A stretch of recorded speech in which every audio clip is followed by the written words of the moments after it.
Estas imágenes que están viendo fueron tomadas el pasado 17 de octubre.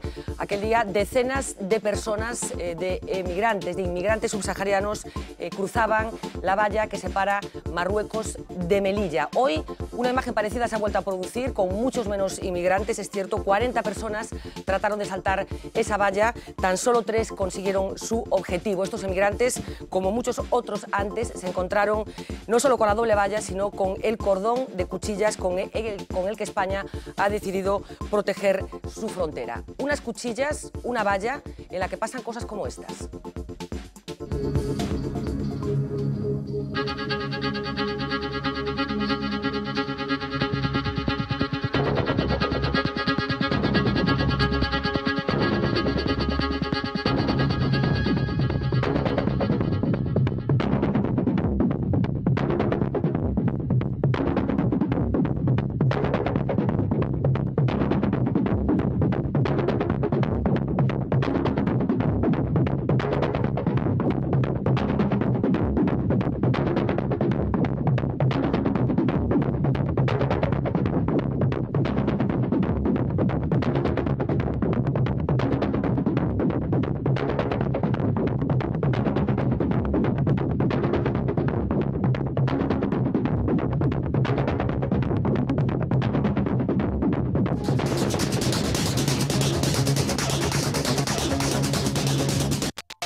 ¿Qué tal? Saludos, muy buenas noches, bienvenidos a Vía V. Es miércoles 4 de diciembre. Esta noche nos proponemos contar la peripecia de estos seres humanos que lo único que quieren es vivir mejor de lo que viven en sus lugares de origen. Lo vamos a hacer con Pachi Hurtado, director de Codosur. Muy buenas noches. Buenas noches. Está con nosotros también Carlos Villar, asesor jurídico de esta ONG. Muy buenas noches. Buenas noches. Y nos acompaña también Amine Tagual, inmigrante marroquí en noches. su momento, en estos momentos, conciudadano de la ciudad de A Coruña, que suspirabas, te removían las imágenes que estábamos viendo, Amine. Sí, por supuesto, son imágenes durísimas y más si hablamos tratando de seres humanos, de personas. Yo uno más que en su día me ha movido lo mismo, el hecho de buscar una vida mejor. Por lo tanto, creo que no corresponde al siglo XXI, no corresponde de un trato de ser humano encontrarse con ese tipo de vallas, con cuchillas y todos esos tipos de elementos que el gobierno, por más que insista que son medidas desausivas, lo hemos visto que para nada son desausivas. Bueno, hoy vamos a tratar, como les decía, de analizar qué está pasando en esa frontera. Vamos a hablar también con un responsable de una ONG que trabaja directamente en la ciudad de Melilla, que lo hace especialmente con niños que también están sufriendo lo que allí está pasando. Antes vamos a recordar lo que ha pasado en los últimos días, desde aquel día en el que, como saben, el gobierno de Mariano Rajoy decidía recuperar esas concertinas, llamadas así en realidad cuchillas, que tratan de impedir que los inmigrantes crucen al otro lado. Uxía Rodríguez nos va a contar más cosas. Adelante, Uxía. Pues como decías, el ministro de Interior no se ha cansado de repetir estos días que las polémicas cuchillas no son tal, son concertinas, que no es igual, asegura. Hoy mismo las ha definido como los tradicionales rollos de alambre de espino, pero más sofisticados. Esto es una concertina, un método de disuasión para unos, un alambre mortífero para otros. El caso es que han vuelto a la primera plana después de que el gobierno actual decidiera volver a instalarlas en lo alto de la doble verja que rodea Melilla, un sistema que el Ejecutivo de Zapatero colocó a finales de 2005 en medio de una fuerte presión migratoria. Al año siguiente, el presidente se comprometió a quitarlas a la vista de las lesiones que causaban. Finalmente, en octubre de 2007 se anunció su retirada definitiva. Antes de las concertinas había unos pinchos horrorosos que también eran terroríficos. En realidad las concertinas se pusieron porque parecía que eran menos lesivas que los pinchos esos. Por lo tanto, en fin, ahí hay mucho que, digamos, ahí nadie puede presumir de nada. A finales de este septiembre, Jorge Fernández Díaz anunciaba que en lo que va de 2013 alrededor de 3.000 inmigrantes irregulares habían intentado saltar el perímetro fronterizo, casi el doble de los que probaron suerte en el mismo periodo del año anterior. Pocos días después, el gobierno comenzaba las obras de refuerzo en la frontera. Desde entonces, y a pesar del aluvión de críticas, el Ministerio del Interior ha justificado casi un día sí y otro también su decisión de las más diversas maneras. En el informe que encargó el propio Rajoy, por ejemplo, ponen de manifiesto que en las cárceles españolas las concertinas solo provocaron 16 heridos leves en los 46 intentos que hubo de sortearlas. No es un método, insisto, agresivo ni activo, es un método pasivo de disuasión, que lo que pretende es que personas que han sido traídas por mafias criminales, pues no lo tengan fácil.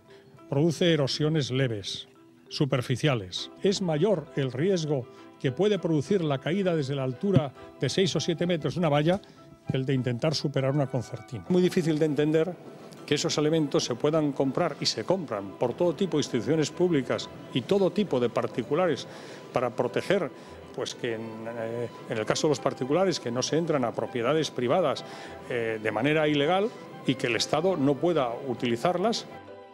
Las concertinas solo tienen un efecto psicológico. Esa frase no ha salido de la boca del ministro, sino de la del gerente de la única empresa que fabrica concertinas en toda Europa y que está en España, en Málaga. El elemento concertina que hay puesto en la parte superior, la misión que tiene es el efecto psicológico y el efecto visual de que hay unos filamentos en la parte superior y que si accedes a esa parte de arriba te puede hacer daño. El Partido Popular se quedaba solo en el Congreso mientras toda la oposición votaba a favor de retirar las cuchillas. Y es que esta medida ha encontrado una contestación pocas veces vista. No solo el resto de partidos políticos han alzado la voz, también la Fiscalía, ONGs, sindicatos de policía y Guardia Civil, cientos de movimientos en las redes sociales e incluso la Iglesia Católica.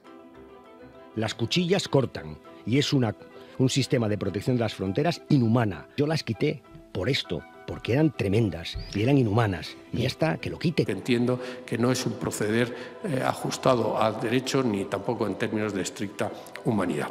Ese tipo de instrumentos lo único que ponen en riesgo las vidas de las personas que van a seguir intentando llegar al territorio de España y de la Unión Europea. Yo creo que esa no es la manera y no se puede atentar a la vida y sobre todo a la de unas personas desvalidas que buscan mejores condiciones de vida con un derecho humano también, que es el de la libre movilidad.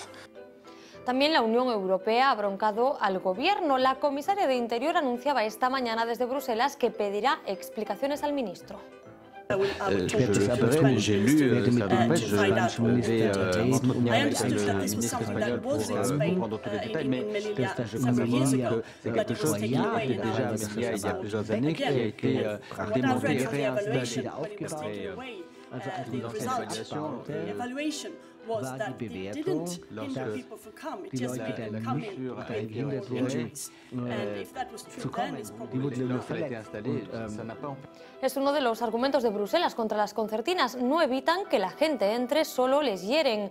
Hoy mismo, sin ir más lejos, como decíamos al principio, 40 personas han intentado saltar la valla. Solo 3 han logrado entrar. Este es el 6º asalto en apenas un mes. Y es que la cruda realidad muestra cómo esas cuchillas no frenan la desesperación.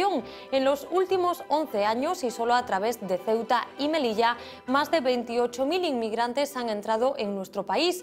El peor momento se vivió en el año 2005, durante la llamada crisis de las vallas. Entonces, 2.300 personas lograron cruzar la frontera en Ceuta y otras 3.300 en Melilla.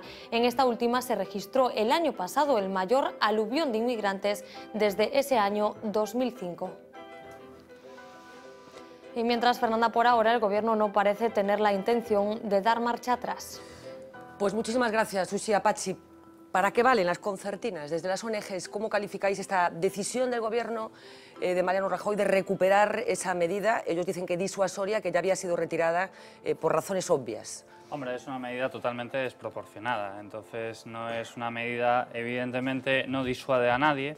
Tenemos que tener en cuenta que mucha de esta gente que proviene de países subsaharianos han arriesgado mucho para llegar hasta allí y no por estas concertinas, estas cuchillas, van a detenerse. Es decir, han atravesado el Sáhara muchas veces, han invertido mucho dinero, han tenido que pagar muchas veces a mafias mucho dinero y no es un método disuasivo. Es decir, la gente va a saltar igual. en ese sentido. Entonces, lo único que genera es daño a los seres humanos y es una violación de derechos humanos básicos. ¿En qué condiciones llegan todos esos inmigrantes que deciden, ni más ni menos que enfrentarse a ese muro, arriesgar su vida y probablemente fracasar? En muchos casos, bueno, no consiguen su objetivo, que es el de entrar en Europa. Un poco cómo es las fases previas de llegar a esa frontera. Las fases previas hay que tener en cuenta que han recorrido muchos miles de kilómetros, es decir, estamos hablando de países como Nigeria, países de Senegal, que están muy al sur de Mauritania, de Marruecos. Tienen que recorrer todo un trayecto, muchas veces andando, por medios de transporte también muy precarios, atravesar en muchos casos el Sáhara. Hace un mes escasamente murieron 100 personas en el Sáhara, en el norte de Níger, en esa travesía por el desierto, nunca mejor dicho. Entonces, muchas veces es un trayecto de meses para llegar allí, y también pasar muchos meses a la expectativa de tener la oportunidad de saltar, y en unas situaciones de total precariedad, ¿no? Es decir, sin alimentos, sin ninguna medida de asistencia. Es la pura desesperación por llegar y tener una vida mejor. Amine, tú cuando ves esas imágenes, bueno, esa valla, en esa frontera entre tu país de nacimiento, Marruecos, y la Unión Europea a través de Melilla, ¿qué sientes? Hombre, realmente sorprende un poco, ¿no? La verdad es que el sentimiento puede ser uno u otro. Todos comprendemos que Ceuta y Melilla corresponden al Estado de España, por lo tanto ahí no deberíamos de alimentar tampoco la confrontación que ya de por sí la hay. Pero más de hablar de las vallas en sí, yo a lo que tenemos que referir es a esas personas que están sufriendo. Lo decía Pachi antes, esas personas no viven de por sí cerca de esas vallas, por lo tanto se transportan de países muy lejanos con que tienen en su cabeza o que tienen en su sueño un objetivo que quieren alcanzar, por lo tanto vienen de la miseria, vienen de la pobreza, y lo decía el ministro de Interior, es que queremos que la gente cuando llegue se asuste. Esa gente de lo que ha pasado en su país ya no se asusta de nada, por lo tanto ver unas rejas quizás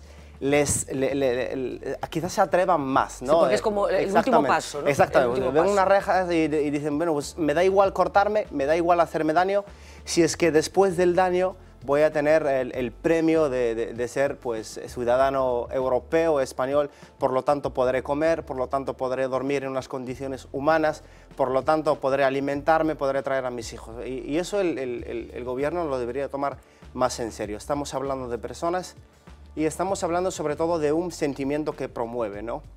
Una persona cuando su país decide emigrar y sabe por todo lo que tiene que pasar y sabe a dónde va, difícilmente le vamos a frenar cuando llega. Por lo tanto, la política que deberíamos de seguir o que deberíamos de adornar en este caso es una política totalmente diferente. Yo diría que es una política que ha de ser humana y que hablábamos antes de que 8,7 millones que se han invertido en esas rejas o concertinas o como le quieran llamar, yo quiero imaginar que esos 9 millones o 8,7 si se invirtiesen en países donde realmente la gente necesita, yo creo que tendríamos unos resultados totalmente diferentes en el sentido humano y todos estaríamos contentos, por lo cual no tenemos por qué ver esa situación. Bueno, en tu caso, lógicamente no has tenido que enfrentarte a esa peripecia para llegar aquí a España. ¿Cuántos años llevas en España? En mi caso no, yo llevo casi 10 años ya que los voy a cumplir. Absolutamente integrado y con un castellano tanto, perfectísimo. Sí, casi dentro de poco tiempo gestionaré mi derecho a ser ciudadano. ¿Cómo fue vuestra peripecia? Porque lo hablamos antes, bueno, tú formas parte de una familia, parte continúa en Marruecos, parte tomó la decisión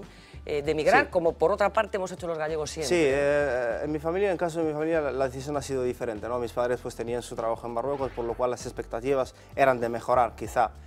Nuestro estado no era no era desesperado, digamos.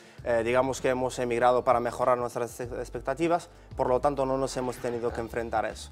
Pero como marroquíes que somos, nos sorprende que, ya que Ceuta y Melilla son dos territorios, o dos comunidades autónomas, dos ciudades, que geográficamente, históricamente, corresponden al Reino de Marruecos, ya que eso de la historia lo dicta y que España tiene dos joyas en África, es muy ridículo optar por esas medidas de seguridad.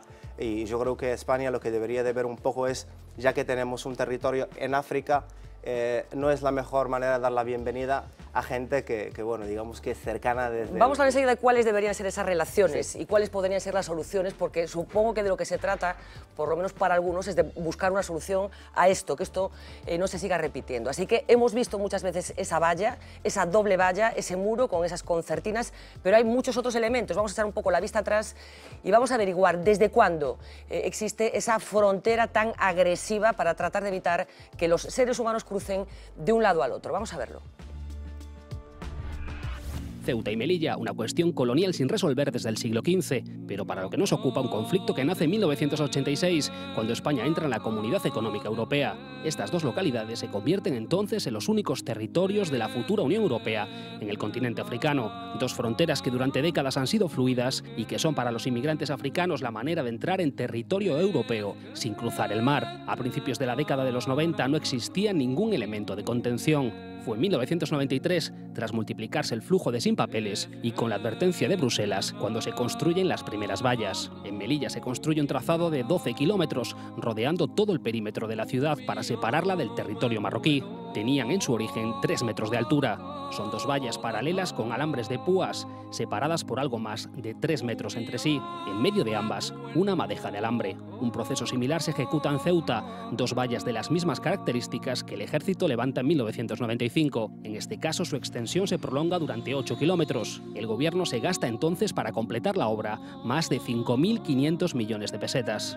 Los asaltos a la valla se multiplican en el inicio de este siglo, llegan a ser masivos. En oleadas buscan territorio español miles de subsaharianos durante el año 2005 y el gobierno de Zapatero decide entonces endurecer las medidas. Lo hace en septiembre. Se multiplican los puestos de vigilancia a los dos lados de la frontera con financiación de la Unión Europea. A las dos vallas originales se le suma una tercera. Se duplica su altura de los 3 a los 6 metros. Se les añaden bayonetas, aspersores de gas lacrimógeno, cámaras de vigilancia y sensores de sonido, movimiento y térmicos.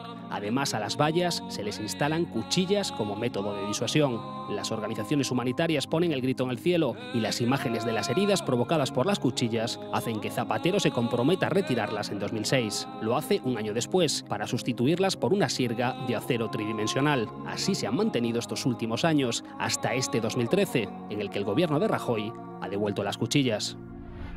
Carlos, veíamos la definición exacta de qué hay en ese muro, porque a veces podemos quedarnos con la idea de que es un murito, con la idea que tenemos del muro por antonomasia, que fue el muro de Berlín.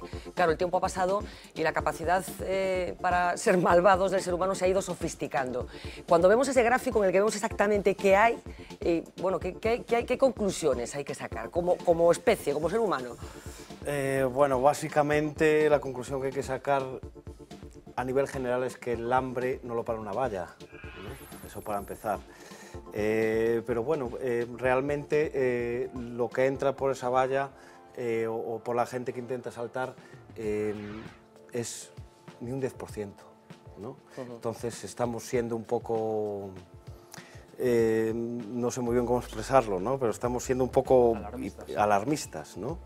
Porque ahora, bueno, sufrimos menos presión migratoria, intenta entrar menos gente, incluso en el aeropuerto es por donde entraba todo el mundo. Por los aeropuertos. Por los aeropuertos, ¿no? Esto sí hay que ser comprensivos también con Ceuta y con Melilla, ¿no? Son territorios pequeños y absorber tanta gente es complicado, ¿no? Pero el problema real también que veo yo es... No, si probablemente a los primeros a los que no se les está dando una solución sean a Ceuta y Melilla, ¿no? Porque los niveles de saturación de los centros de internamiento de extranjeros que hay en Ceuta y Melilla, que se llaman CETIs, ¿no? Que es como los famosos CETIs. Los famosos CETIs, ¿no? Después hay CIES también, que son los que hay en España, ¿no? Pero los CETIs tienen un nivel de saturación que duplican, triplican su capacidad, ¿no? Entonces ahí entramos en las condiciones sanitarias, ¿no? En lo que serían derechos humanos, ¿no? Entonces, ¿cuánto tiempo se pasan ahí, ¿no? Después, ¿cuándo los trasladan para la península? ¿No? Y la península, esa lucha por llegar a los 3 años para poder después regularizar su situación, ¿no? Enseguida vamos a hablar de un poco la peripecia legal y administrativa que pasa a la gente que consigue llegar por la vía que sea. Esta, bueno, pues es de la que estamos hablando ahora como consecuencia de la recuperación de las cuchillas, pero efectivamente hay muchas otras vías de entrada. Pero antes, Amine, ¿cuál debería ser la relación, bajo tu punto de vista, entre Marruecos y en este caso España, o Marruecos, la Unión Europea, bueno, para empezar a buscar soluciones a este problema? Creo que buscando un poco las soluciones deberíamos de hacer un análisis a fondo, ¿no? Cuáles son realmente las necesidades del continente africano, cuáles son las condiciones de vida en el continente africano y qué es lo que realmente se mueve o qué es lo que realmente promueve a esta gente a que emigre. Yo creo que si logramos realmente hacer llegar las ayudas a África desde la Unión Europea, que todos estamos de acuerdo es que las ONG en ese sentido pues hacen un trabajo espectacular, ya no solo a nivel nacional, estamos hablando a nivel internacional. Y en Marruecos mismo hay muchos proyectos de muchas ONGs de España, de Francia, de muchos países europeos que trabajan en ese sentido. Creo que ese es el ejemplo que el gobierno debe de tomar, es vamos a trabajar más a fondo, vamos a hacer que las ayudas realmente lleguen, vamos a mejorar la condición de vida en el continente africano, que bien se lo merece. Y desde ahí la relación que debe de haber entre Marruecos y España, creo que debería de haber una relación de hermandad, fíjate. Yo cuando pensaba que los latinoamericanos al llegar a España tan solo necesitan de 3 años para ser ciudadanos europeos, y decía, entonces los marroquíes que de siempre hemos tenido relación con España, ¿por qué nos exigen 10? Sí, los árabes hemos estado casi 9 siglos en Andalucía.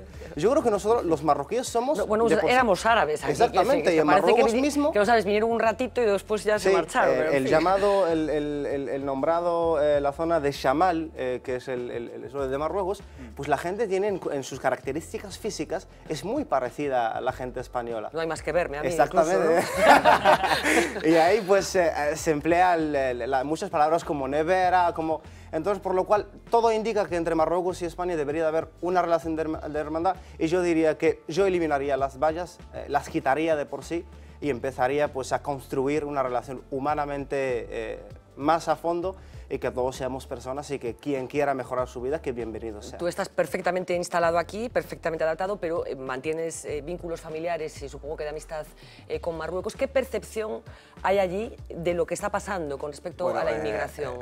Ha cambiado mucho, ¿no? El pensamiento del marroquí que reside en Marruecos acerca de lo que es España, o ya llamado el sueño del Andaluz.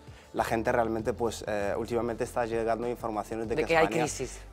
Exactamente, atravesamos un momento delicado de mucho desempleo, por lo tanto llegar a España y legalizarse, encontrar un trabajo ya es casi imposible, porque los que estamos aquí ya tenemos problemas para tener empleo, estamos hablando de gente cualificada, de gente pues, que tiene muchos recursos, gente que tiene carrera, abogados, médicos, por lo tanto la gente es más consciente. Pero sigo diciendo que los medios de comunicación deben de jugar un factor más importante en hacer llegar la realidad y que no hagan llegar los marroquíes que están fuera, que son empresarios. Porque hablábamos antes de un programa de televisión que nos reíamos porque se asemeja bastante a un formato que ha triunfado también aquí en España. Subida. Se llama Subida. ¿Y qué cuenta este programa? Y que nos cuenta, pues bueno, pues el marroquí que está en Italia, que es empresario, que tiene un restaurante y que tiene un Audi A4 y que bueno, es marroquí, claro, y viene a Marruecos con su Audi, con la mujer, con los 2 hijos y bueno, está haciendo un proyecto y la gente que está ahí realmente dice, bueno, pues si este ha emigrado hace 10 años y ha hecho, ¿por qué yo no? Claro. Lógicamente yo voy a aspirar a eso. Yo creo que eso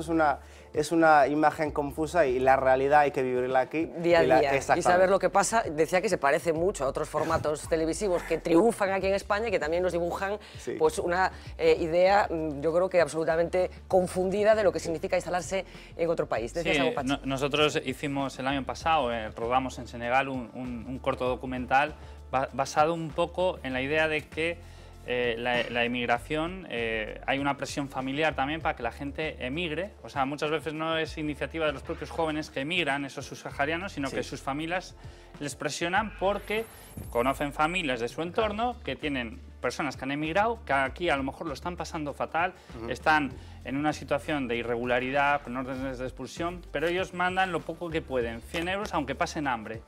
Las familias están recibiendo ese dinero y las remesas son un factor de desarrollo muy importante y lo triste es que... Sabemos mucho de remesas también aquí en España. Claro, sabemos de remesas y el problema que sea ese el factor más desencadenante. Entonces, claro, lo que hace es que las familias digan, no, tú vete para allá, arriesguen la vida. Y nosotros, bueno, presentamos el documental el 17 de diciembre en el Ágora, donde se va a contar la historia, se cuenta la historia de dos personas senegalesas, una que decidió optar y quedarse y otra que vino y se jugó la vida. Y no quiero destripar el documental, pero ¿a quién le fue mejor? Al que se quedó. al que y se quedó. permíteme que te añada, Pachi, en relación a lo que comentabas, muchas familias de ese tipo venden cosas que tienen, venden muebles, fíjate, venden sus propias camas, sus televisores, para darle a sus hijos el dinero que sacarán después, para que emigren pensando que la inmigración o que ese hijo cuando ponga pie en territorio europeo, pues la familia ya dará un salto. Habíamos sondeado entre personas senegalesas y la gente que nosotros, usuarios nuestros, que habían hecho ese proceso y habían llegado, pues eso, a través de cayucos y todo eso, y a través de mafias, que habían invertido entre 4.000 hasta 30.000 euros para llegar aquí. Sí. Es decir, que hipotecan, venden terrenos, recopilan. Es decir, un dinero que allí en su país es mucho dinero. Sí. Y realmente invierten eso, arriesgan por un sueño, por esa... Bueno, 30.000 euros es casi mucho dinero en cualquier sitio. Claro, ese maná que es Europa para ellos. Entonces, evidentemente, pues unas vallas, unas cuchillas, no va a ser lo que les vaya a detener. Hablas de Senegal, deduzco que conocéis bien desde vuestra ONG la situación de este país, y un poco para que nos hagamos una idea, porque a lo mejor podemos ser víctimas de estereotipos aquí de lo que está pasando en países que en estos momentos están pues canalizando los flujos migratorios. ¿Se vive muy mal en Senegal? Hombre, se vive peor que en Europa. En Europa, aunque estemos pasando la crisis, evidentemente hay menos oportunidades económicas. Vivir bien o mal... Claro, es un concepto relativo. Es un concepto relativo, porque mucha gente, tiene muchos menos recursos y es mucho más feliz que nosotros. Evidentemente, están en unas condiciones de pobreza y de falta de oportunidades mayores que aquí, ¿no? A pesar de que aquí casi no tenemos oportunidades y nuestros jóvenes, nuestros amigos están emigrando, es decir, los gallegos estamos emigrando para otros sitios. Entonces, pero evidentemente las condiciones no son comparables. Nuestras condiciones en España y en Europa, a pesar de la crisis económica, son diametralmente superiores a las que hay en Senegal y en estos países subsaharianos. Por eso la gente emigra. La mayor parte, si la gente no quiere emigrar, lo que queremos todos es quedarnos en nuestra casa. Es muy poca gente, quizás la gente más aventurera es la que decide emigrar. Es una emigración por necesidad, es una emigración económica, no es una emigración por... La más aventurera y la más fuerte, muchas veces supongo también. Claro, ¿no? En todos los sentidos, desde el punto de vista psicológico, incluso físico. Fuerte, mucha gente está perdiendo la vida, tenemos ahí tumbas, fosas comunes en el Atlántico, en el Mediterráneo, Lampedusa, lo que ha pasado, es decir, la gente pierde la vida, ¿no? Vamos a ampliar enseguida un poco el foco para no centrarnos exclusivamente en Ceuta y Melilla y comprender que estamos hablando de un problema, de una cuestión de una dimensión muchísimo mayor que parece que lejos de irse solucionando, pues cada día se complica un poquito más. Pero antes, Marina Quevegato va a compartir con nosotros algo que yo creo que sirve muy bien para darnos cuenta de la gravedad de esta situación, de lo mal que lo estamos haciendo. Marina Quevegato, cuéntanos. Fernanda, que los intentos de salvar las vallas nos dejan imágenes muy impactantes. Las últimas son la de este vídeo grabado el día 17 de octubre. Se ve como unos 300 inmigrantes subsaharianos asaltan la valla sobre las 6 de la mañana. Esta imagen tan impactante dio la vuelta a todo el mundo. Pero los asaltos siguen, en este caso fueron 3 en menos de 48 horas. El gobierno en ese entonces llegó a hablar de una invasión. Desde la Guardia Civil publican otras imágenes como esta, de cómo las cámaras de seguridad graban los asaltos. Escaleras rudimentarias ayudan a los inmigrantes a intentar saltar esta verja. Algunos consiguen saltar al otro lado de la frontera, pero otros se quedan en el intento. Por ejemplo, en esta imagen vemos un intento masivo de asalto a la valla. Vienen en fila desde el campamento del Monte Gurugú, pero fueron detenidos por la Guardia Civil antes de llegar a la frontera con España. Eran cerca de 1000 inmigrantes.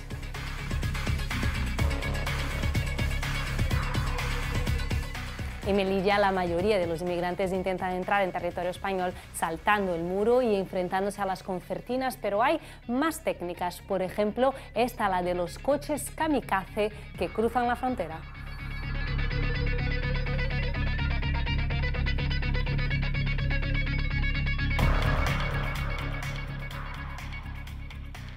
O esta otra forma de entrar también en coche, aunque en esta ocasión van escondidos en el doble fondo. En total eran 3 los inmigrantes que se ocultaban en este vehículo.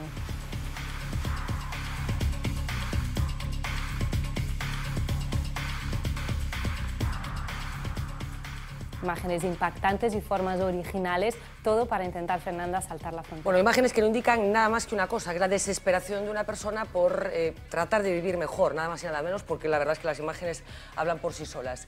Hablábamos, Carlos, de crisis económica y yo no sé en este contexto si la situación de los inmigrantes irregulares que hay en España se ha complicado de una forma bueno, que hay que poner encima de la mesa. Se ha complicado y mucho, y es más, hay más irregulares de los que había. Mucha gente, los requisitos básicos, ¿no?, así a grosso modo, para renovar una tarjeta de residencia es haber cotizado X meses para renovarla. Entonces se está creando una bolsa más grande de irregulares porque hay mucha gente perdiendo la tarjeta de residencia, ¿no?, porque no logra cotizar lo suficiente para renovarla. Y es una vuelta a empezar. Una vuelta a empezar de un proceso migratorio. Mucha gente se queda a las puertas justo de la tarjeta que le llamamos de larga duración, esa de 5 años, que la ley te dice que ya puedes vivir en España en igualdad de condiciones y derechos que los españoles, ¿no? Entonces mucha gente se está quedando en la anterior a esa, y es un volver a empezar. Búscate un contrato de trabajo de 1 año para volver a sacar una tarjeta. Pero hay alguien que contrate a una persona sin esa tarjeta, porque es una especie de círculo vicioso, supongo. O sea, que no consigues la tarjeta porque no tienes trabajo y no consigues trabajo porque no tienes la tarjeta, supongo. Claro, si tenemos un poco de empatía y nos ponemos en la posición del inmigrante que va a buscar ese contrato de trabajo, es entrar en una empresa o hablar con un empresario y decirle: hazme un contrato de trabajo de 1 año a tiempo completo, pero aún no puedo trabajar para ti. Primero lo presentamos en la oficina de extranjería, ¿no?, en los extranjeros.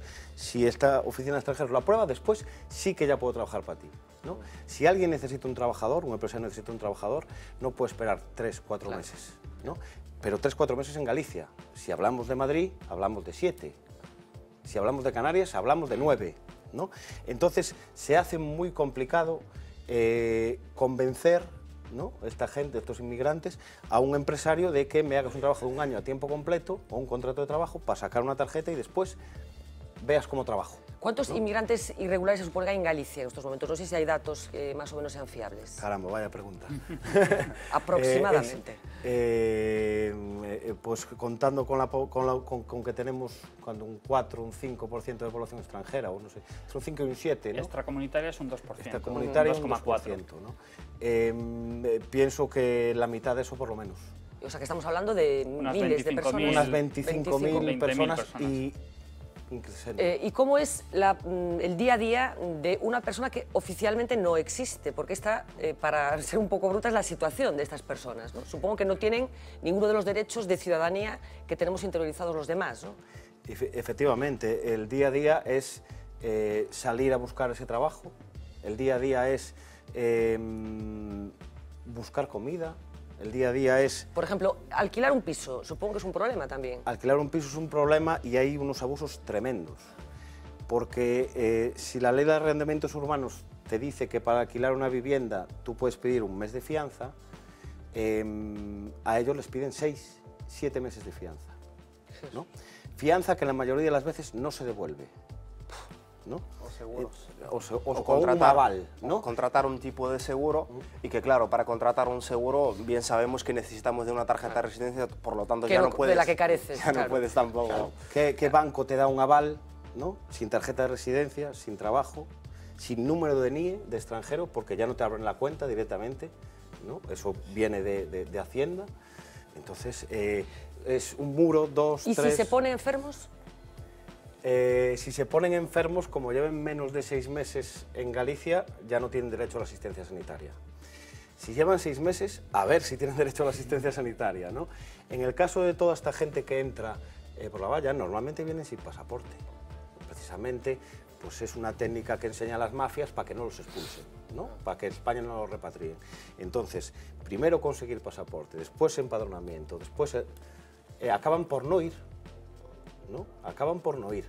Y en enfermedades o en temas de prevención sanitaria, claro. De, por ejemplo, hablamos de VIH o hablamos ya de tuberculosis, podemos crear un problema de salud pública. De salud pública, claro, que no está detectado además, ¿no? Que no está detectado, ni hay visos de que se vaya a poner, de que se solucione, ¿no? Porque recortan ONGs como la nuestra, que se dedica también al tema sanitario, pues ve recortes todos los años en las subvenciones Y claro, pueden ser problemas de salud pública. Bueno, la gran pregunta, sin duda, siempre que se habla de este asunto es qué hay que hacer, qué se puede hacer. Tenemos que convivir con esta frontera tan evidente como la de Ceuta y Melilla, esa frontera que existe entre los países pobres y los países ricos. Así que les decía, vamos a ampliar un poco el foco, no centrarnos solamente en Ceuta y Melilla, para saber cómo son esos canales migratorios que básicamente parten de África, del África subsahariana, y que tratan de alcanzar pues, una vida mejor, las costas de Europa. Vamos a ver. Guerras, persecuciones étnicas, políticas o religiosas, daños ambientales o necesidad económica son los principales motivos de migración en el continente africano. El sur de la península ibérica y los territorios insulares españoles, el Canal de Sicilia y la frontera greco-turca son a día de hoy las principales puertas de entrada clandestina a Europa. Hay tres grandes rutas, la occidental, hacia Canarias y la península ibérica, la central y la oriental, a través de Grecia. Las fronteras hispano-marroquíes han sido tradicionalmente uno de los itinerarios más utilizados, bien por tierra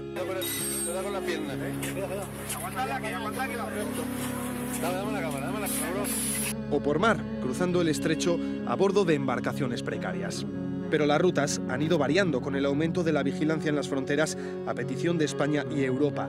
Las Islas Canarias son hoy una de las alternativas más comunes. Los migrantes subsaharianos recurren a una travesía mucho más larga y peligrosa.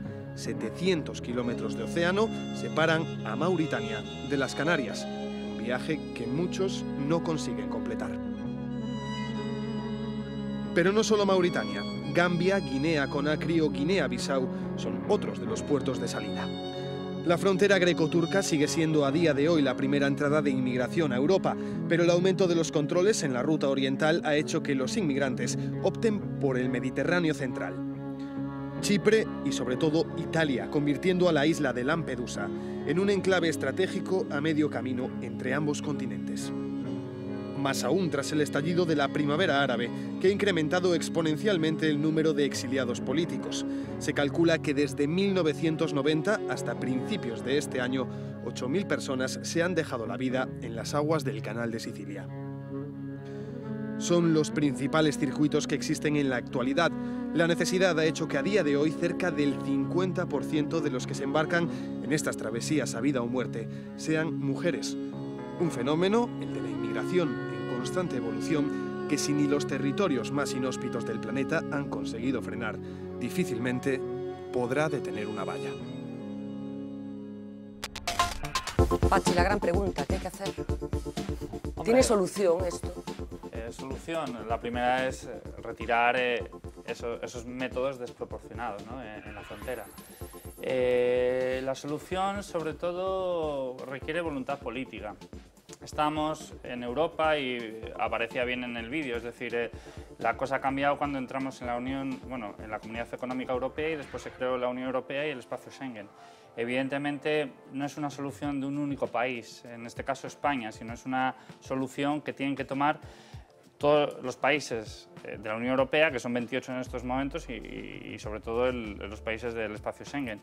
Y es tener una política migratoria común y una política migratoria donde se defina, por un lado, cómo facilitar cauces de migración regular desde esos países africanos, porque eso está totalmente vetado, como comentamos antes. Entonces, evidentemente la gente va a intentar emigrar, estamos en dos realidades económicas que son totalmente contrapuestas, entonces la gente, ese proceso migratorio, por muchas vallas, por muchas barreras que establezcamos, lo único que vamos haciendo es que la gente arriesgue más y entonces sus vidas se pongan en peligro de una forma mayor.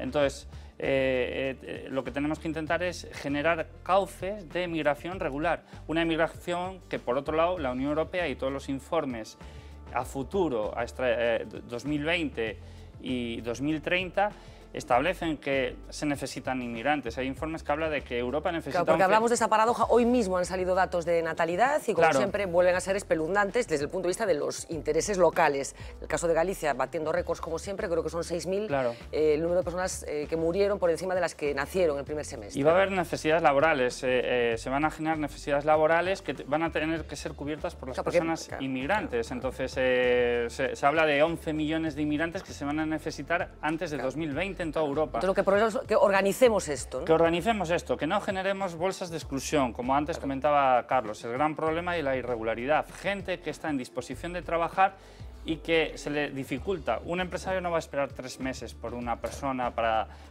un contrato en las condiciones de hoy en día. Entonces hay que facilitar todos esos trámites.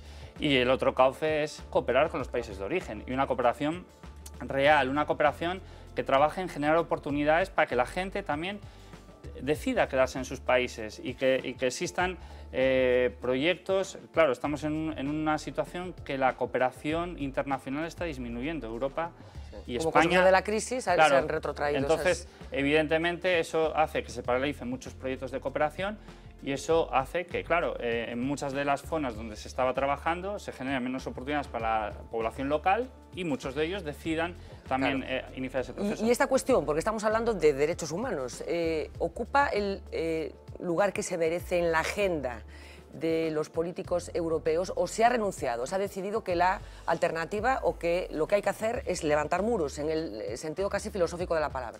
Evidentemente se ha renunciado completamente. Es decir, estamos sin política migratoria prácticamente desde el inicio de la Unión Europea. Entonces, eso quiere decir que es un tema que se ha postergado. Estamos hablando que los problemas con las vallas, los problemas con las fronteras, no es un problema nuevo. 2005, 2000, es un problema recurrente. Nunca se ha abordado una solución. Las muertes en el mar, en Lampedusa, hace un mes, 500 personas, pero han muerto muchas personas y miles de personas años anteriores, no se ha hecho nada. No se aborda el problema porque falta esa voluntad política, falta ese consenso. Evidentemente hay que poner de acuerdo también a 28 países y cada país está tomando, evidentemente, la inmigración. Vemos como en muchos de esos países, el caso de Grecia, donde partidos neonazis están llegando a las instituciones públicas y se está generando un discurso xenófobo. Es una minoría. En el total de la sociedad europea es totalmente una minoría, pero están consiguiendo el altavoz y se les está escuchando. Y el problema es que el resto de la sociedad estamos callados. Mueren 500 personas en un naufragio, bueno, pues no pasa nada, qué lástima y tal, aquí no pasa nada. Y ese es el gran problema. Y esa voluntad política, evidentemente, va en contra un poco de los valores de esa Unión Europea, que esos valores que se basaban en el respeto de los derechos humanos, en la solidaridad, en la igualdad de oportunidades. Entonces, básicamente, lo que tienen que hacer los políticos y los países es ir a esos inicios de la Unión Europea. ¿En qué se basa esa Unión Europea? Y considerar esto un asunto prioritario, número uno en la agenda. Tiene que ser un asunto prioritario.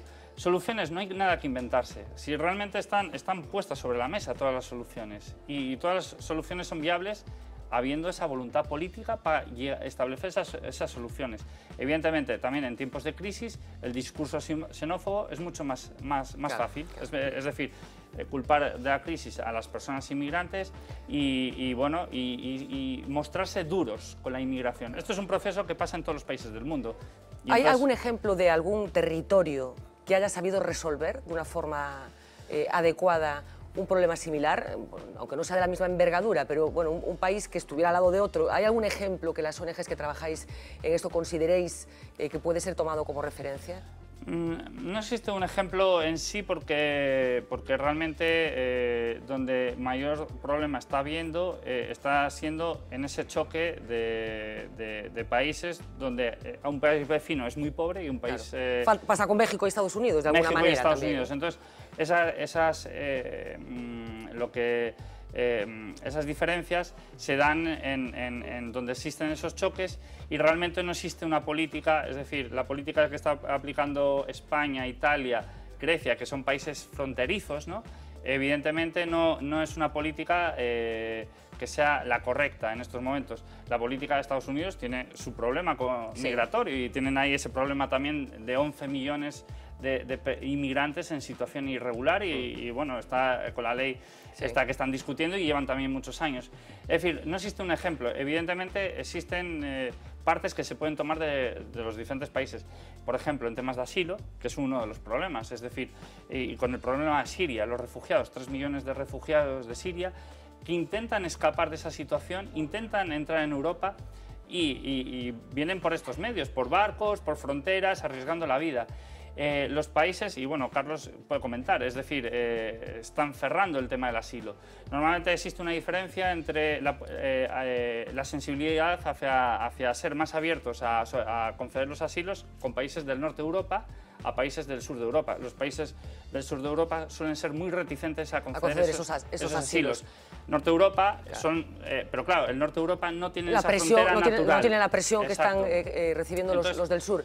Se cogen pinceladas. Estamos hablando de una situación en la que hay personas, seres humanos que se juegan la vida, que muchos mueren en el intento, como estamos contando, países, territorios como la Unión Europea que no acaba de encontrar una solución a esto, y hay otro grupo de personas que están sacando una buena tajada de la desgracia ajena, y estamos hablando de mafias. ¿Cómo funcionan las mafias, Carlos? ¿Y cuál es el papel en toda esta historia? Normalmente las mafias funcionan dando unas expectativas muy grandes, como decía Mine, ¿no? Vas a estar muy bien, ¿no? En Europa, vas a llegar, vas a conseguir un trabajo, ¿no? Y sobre todo van a colectivos muy vulnerables, ¿no? Donde les afecta la pobreza mucho, ¿no? Y bueno, colectivos muy vulnerables con baja nivel educativo. Claro. Entonces, digamos que muy fáciles de engañar, ¿no? Y claro, se da la circunstancia de que toda la familia contribuye a que esa persona emigre y se convierte esto en un camino de no retorno. ¿Por qué? Porque si vuelven, son repudiados, ¿vale? Claro. Son repudiados porque... Por el esfuerzo que supuso para toda la familia. ¿Cómo no fuiste capaz, no? Entonces, es un fracaso. La última opción, ¿no? Hasta este año, a mí no me había... en Ecos do Sur no había llegado ningún africano preguntando por el retorno voluntario. ¿Y ahora este año sí. Este año fue primero un senegalés y otro marroquí. Este año, todos los que vienen a informarse a la ONG Ecos do Sur por el retorno voluntario son latinoamericanos. Este año, africanos, ninguno. ¿Por qué? Y esas dos Porque personas no que pueden refieres lo estaban viviendo como un fracaso personal, el hecho de tener que regresar. Total, pero la situación de precariedad que tenían era brutal, en la calle. ¿no? En la calle directamente, ¿no? Mira, hablamos de mafias y parece que asociamos las mafias a las que trabajan fuera de la Unión Europea, digamos, en África. ¿Hay mafias en España también que se aprovechan de la vulnerabilidad social, etcétera, de los inmigrantes? Hay mafias y muchos estafadores. Hay mafias, están las mafias de trata de seres humanos, ¿vale? Que digamos que el traslado entre países no tiene por qué ser un cruce de fronteras, ¿no? Hay mafias que venden contratos ficticios a 4.000, a 5.000 euros. ¿En Galicia habría alguna de estas también? Uy, sí, claro. En Coruña este año, en la provincia de Coruña este año, un empresario que vendía contratos falsos, sí, a algunas personas 500, otras 800, 1.500, ¿no? Las cifras son, y claro, ¿de dónde se saca? De una persona que esté intentando sacar su documentación o regularizar su situación, ¿de dónde saca ese dinero? De la familia, ¿no? Bueno, mandan remesas, pero también viene dinero que entra y para la gente que cae en manos de esas mafias, que después no aparece, no hay contrato, no hay nada, no existe la empresa. En fin, estamos hablando de un asunto que podríamos estar hablando semanas de esto, pero a mí, para terminar, me gustaría proponerte algo. Si tuvieras delante al presidente del gobierno, ¿qué le dirías? Yo creo que después de tomar un buen café, que me apetece mucho con el señor presidente del gobierno, creo que no es un cargo, digamos que muy fácil de gestionar ser presidente de gobierno de un país, por lo tanto esos problemas tampoco deberíamos de cargárselos al señor Mariano Rajoy, ya que existían de antes y seguirán existiendo. Creo que el presidente que venga se va a encontrar con los mismos problemas y creo que los próximos 6 o 7 presidentes de gobierno se encontrarán con el mismo problema. Por lo tanto, lo que le diría al señor presidente es que de verdad que en serio, como decía Pachi, que se empiece a trabajar en fondo, que se empiece a buscar soluciones humanas, sobre todo que sean humanas, no de plantear vallas concentrinas, que se electrifiquen las vallas y todo esto, sino que se busquen soluciones y que se busquen realmente vías de diálogo en busca de un continente mejor que es el continente de África y sobre todo en busca de una convivencia mejor en el continente europeo. Bueno, pues aquí nos comprometemos a seguir pendientes de qué pasa con este asunto fundamental si nos queremos reconocer como seres humanos. Enhorabuena por vuestro trabajo. Estaremos pendientes de este documental también, que decís que presentáis en el día 17, creo que dijiste, sí, en el Ágora de la ciudad de A Coruña. Y bueno, Plan Sayón se llama, Elige tu camino. Bueno, Plan pues, Sayón en senegalés. Pues volveremos a hablar de este asunto y esperemos a ver qué pasa con carácter inmediato con esas cuchillas, a pesar de que al ministro no le gusta nada la palabra, es lo que son, unas cuchillas. Muchísimas gracias, de verdad, a los tres. Vamos a hacer una pequeña pausa de publicidad. A la vuelta hablaremos de más cosas que tienen que ver con este miércoles, empezando por ese viaje. En estos momentos el presidente de la Xunta está viajando a bordo de un avión rumbo a La Habana, en donde estará los próximos días. Trataremos de averiguar para qué. Ha sido difícil, A la vuelta. Que está pasando no seu Partido Moitas Popular? grazas, A señora familia, señor Feijóo, a familia do Partido Popular, a mafia. Ese é o seu problema, señoría, que lle minte hasta os seus como non lle vai a mentir a Galicia inteira. A cesta das mazás do Partido Popular de Galicia está podre, señor Feijóo. Piensa el ladrón que todos son de su misma condición. Moitas gracias, señoría.